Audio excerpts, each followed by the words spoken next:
Open 2025 is a modern slasher that takes the classic summer camp horror formula and gives it a sharp, witty, and deeply unsettling twist. The film starts with a poetic voiceover about maple trees, how they cast shade, compete for light, and sometimes burn. This metaphor sets the tone for everything that follows, hinting at the dark, competitive, and sometimes toxic relationships that will unfold at Camp Greenwich, a seemingly idyllic summer camp surrounded by 2 miles of maple trees. The camp's isolation, lack of cell service, and mysterious secret chambers are all early red flags, but for the counselors arriving for staff orientation, it's just the start of what they hope will be an amazing summer.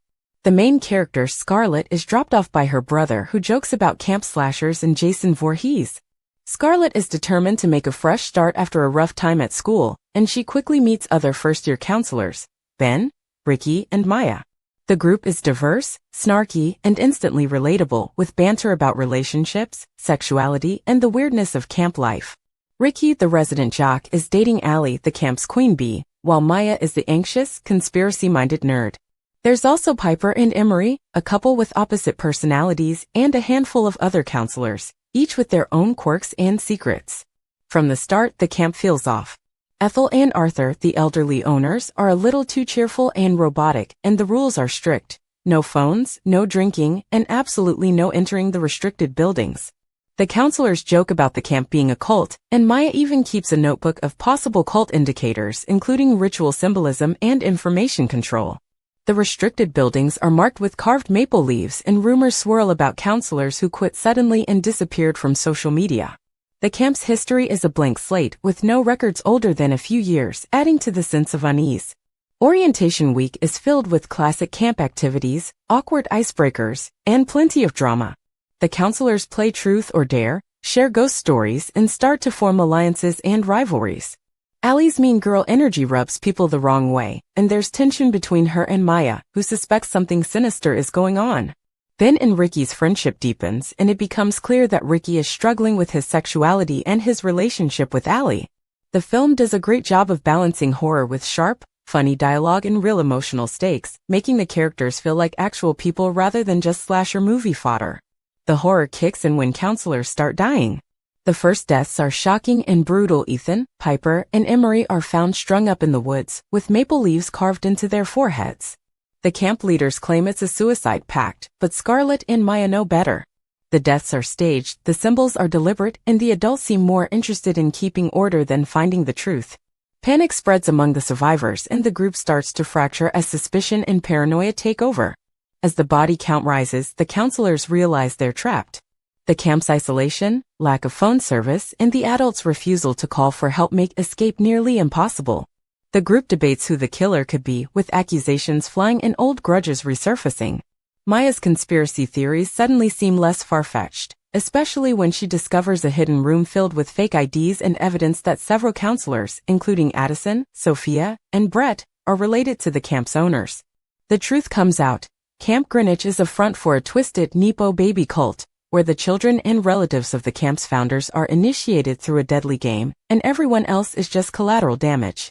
The film's final act is a whirlwind of betrayals, confessions, and violence. Danny, the junior unit leader, reveals that she survived the cult's initiation years ago and has been trying to protect the new counselors. Lila, Danny's niece, turns out to be desperate to join the cult and is willing to kill her own aunt to prove herself. Addison, the mysterious counselor who's been everywhere and nowhere, is unmasked as another member of the founding family, and the adults' true motives are revealed. The camp exists to find those worthy enough to carry the weight of power, and power, in their eyes, requires sacrifice. The climax is chaotic and bloody.